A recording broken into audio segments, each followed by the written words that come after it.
Police अधीक्षक संजय जाधव यांनी घेतलेल्या 2024-25 या आर्थिक वर्षातील आनंदनगर पोलीस स्टेशनच्या वार्षिक तपासणी दरम्यान पोलीस अधीक्षकांनी पोलीस स्टेशनची परिसराची पाहणी करून पोलीस ठाणे आनंदनगर हद्दीतील कामकाजाची पाहणी केली।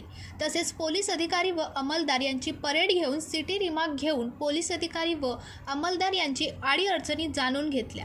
तसेच पोलीस ठाणे हद्दीतील गुन्हेगारींवर नियंत्रण, अवैध धंद्यांवर परिणामकारक कारवाई, गुन्हे दोषी सिद्धीचे प्रमाण, मुद्देमाल निर्गतीचे प्रमाण बाबत सूचना दिल्या। पोलीस स्टेशन हद्दीतील औद्योगिक क्षेत्रांना वारंवार भेटी देऊन अडीअडचणी जाणून घेण्याबाबत त्या अनुषंगाने सुरक्षेच्या दृष्टिकोनातून योग्य त्या सूचना देऊन स्थानिकांमध्ये समन्वय साधण्याबाबत सूचना दिल्या। तसेच पोलीस ठाणे आनंदनगरचे मुद्देमाल कक्षाची पाहणी करून मुद्देमाल निर्गतीबाबत समाधान व्यक्त केले। MIDC पोलीस चौकी धाराशिव येथे भेट देऊन चौकीतील कामकाजाची पाहणी करून पोलीस व व्यापारी यांच्यातील सुसंवाद साधण्याबाबत सूचना दिल्या। तेथे उपस्थित नागरिकांकडून पोलीस अधीक्षक संजय जाधव यांचा सत्कार करण्यात आला। तसेच पोलीस अधीक्षकांनी तेथे उपस्थित नागरिकांना मार्गदर्शन केले। यावेळी आनंदनगर पोलीस स्टेशनचे पोलीस निरीक्षक राजेंद्र खांडेकर व नागरिक उपस्थित होते। रुपेश डोलारे, जनशक्ती, धाराशिव।